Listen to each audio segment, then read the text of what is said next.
Go start, Jack. Okay. When you go to college, you have to, they're not taking, well, most professors don't take roll. You come if you want to. All the restrictions have been taken off. And you're like, oh, I'm free, I can do whatever I want, I can sort of, and you find out that really, you crash. Be careful that you examine why rules and regulations are placed there. Because if they go away, and you don't know why they have been placed there, you are going to crash. Remember that.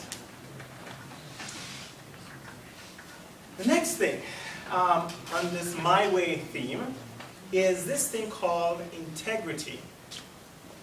Integrity. Now, let me start with something that we can relate to. For those people who are familiar with cars, Chevrolet has a Camaro that is hardtop, and there's one that's a convertible, and there's one that's just normal structure. So does Ford. Almost every automaker has, a convertible. Do you think that they just go and cut the top off and say, okay, here you go, a convertible?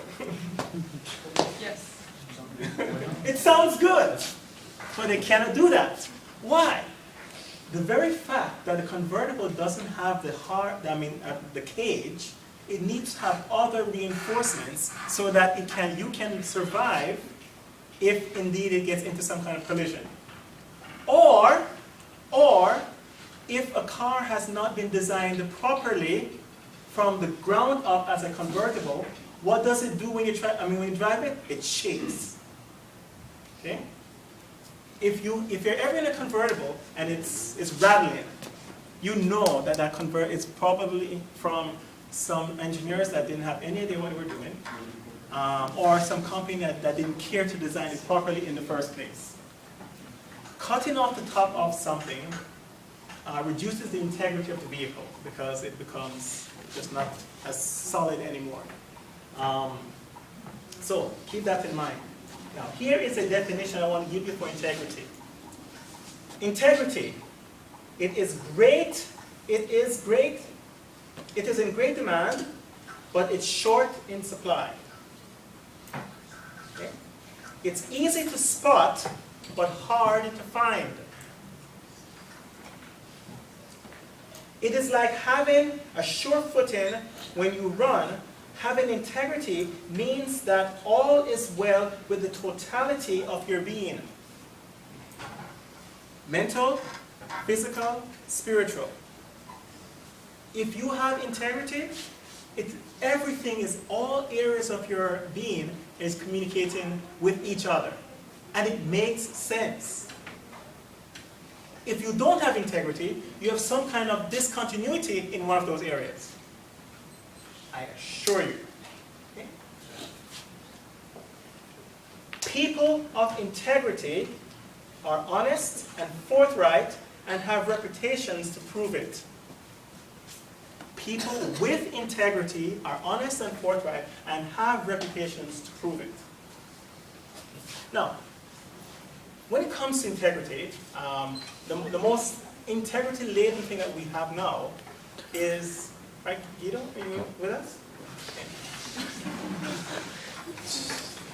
Is this thing called cheating. Someone once said that 70% of college students cheat.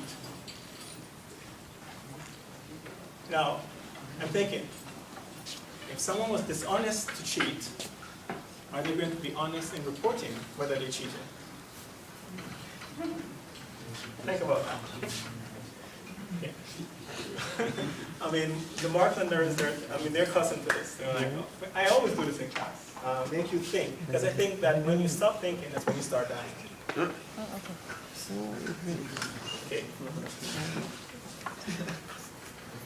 When we lose integrity, we are faced with a long road back. Now, think about it. If you have a friend who told you a lie, And you, of course, you would have to find out that was a lie. You would know, your friend would not say, okay, what's your name? Claudia?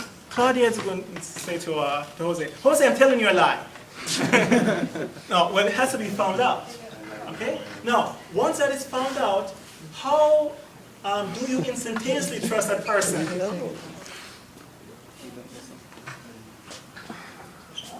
I have no ulterior motive here. Do you instantaneously trust that person? I guarantee you, if someone lies to you right now and you find out, everything that they say to you is up for, what if that is true? Can I get a witness? Okay, well, well, okay. Dennis is the master, master exaggeration. Okay. A girl once said to her father, and I have no kind of agenda for saying this, it's just what a girl once said. She said to her father, do all fairy tales begin with once upon a time? And the father said, no. Many begin with, if elected, I promise.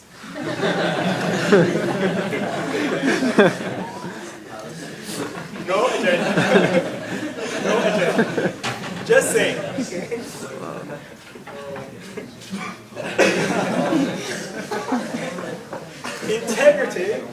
Integrity is discerning right from wrong, acting on that discernment, and then acting upon that discernment. The first casualty of war is the truth. The first casualty of war is the truth. When it comes to dealing with integrity, it goes to this idea about someone may be cheating on something in terms of, let's say a price of something, or some price. It says, it has been said that everyone has their price. Everyone has a price that they will, they'll do virtually anything for that price. And I say to you, you may think my way, but think very carefully. There's, I shudder telling, I told this in class, and I shudder telling you here because it's a little bit cross, very un-Markland-like, because you know Markland is quite proper, and but it is indeed something for you to think about. A young man once propositioned this woman, and he said to her, would you sleep with me for $1 million? She thought about it. She's like, $1 million? Nobody will know. And that's the lie about it. Nobody will know. That's not true. And then she goes, okay, yeah, for $1 million, I'll sleep with you. And he goes, okay, now, what about if I tell you now for $10? She goes, what do you think I am? To which he responded, what you are has already been established.